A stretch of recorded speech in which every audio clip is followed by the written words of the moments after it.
Impressive firepower over the Korean peninsula. American B-1 Lancer bombers, combining Mach speed with a heavy payload, fly alongside South Korean and U.S. fighter jets. A show of force to counter North Korea's recent successful test firing of an intercontinental ballistic missile. But tonight, it appears Kim Jong Un is undaunted, with nothing standing in the way of his nuclear and missile buildup.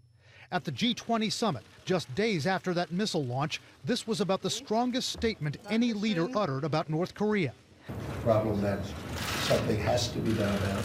At this gathering of the world's most powerful leaders, no statement from the larger group condemning North Korea's missile launch. An administration official says a U.S. attempt at that type of statement failed. There were no announced punishments or a plan of action, an opportunity missed to pressure the young dictator. Well, it would have been good to see a united international community taking a strong stand against what North Korea is doing in perfecting its missile and nuclear programs. And we didn't really hear that. And that sends a message, perhaps, to North Korea that the international community is not as united as it should be in dealing with this problem. At the summit, President Trump thanked Chinese President Xi Jinping for working with him to address North Korea. But analysts say to expect China to really pressure Kim to dial back his missiles is a pipe dream. There's no way in God's green earth that the Chinese were going to do anything on North Korea at the G20.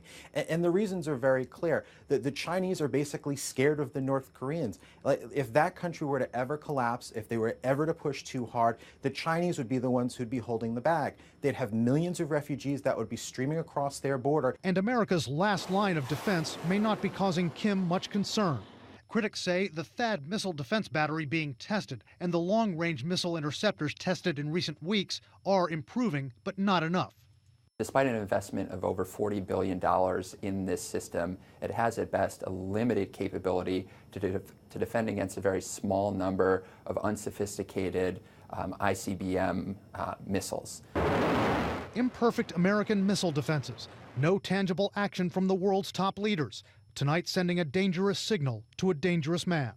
If you're Kim Jong Un coming out of G20, what are you thinking? Well, if I'm Kim Jong Un, I'm thinking keep testing missiles. I'm going to think maybe it's time, if I have a hydrogen bomb, maybe it's time to test that. Now, the White House is pushing back tonight on the idea that they did nothing to pressure North Korea at the G20 summit. An administration official told me the Trump team tried to get language into the final communique at the summit condemning North Korea, calling attention to the threat and urging more joint action against North Korea. But the official says China and Russia refused to sign on to that communique. Wolf. Interesting. Brian, U.S. officials, they're still scrambling right now to learn more about that last North Korean missile launch that occurred on, what, July 4th? That's right, Wolf. Two U.S. defense officials telling our Barbara Starr there's an intense analysis of that missile test going on right now. U.S. intelligence is trying to assess to what extent did any parts of that missile re-enter the atmosphere intact. It's not clear right now whether the North Koreans can have that front stage of the missile, which could carry that warhead, successfully re-enter the atmosphere without burning up and steer to a particular target. They are getting there, though. They could be close.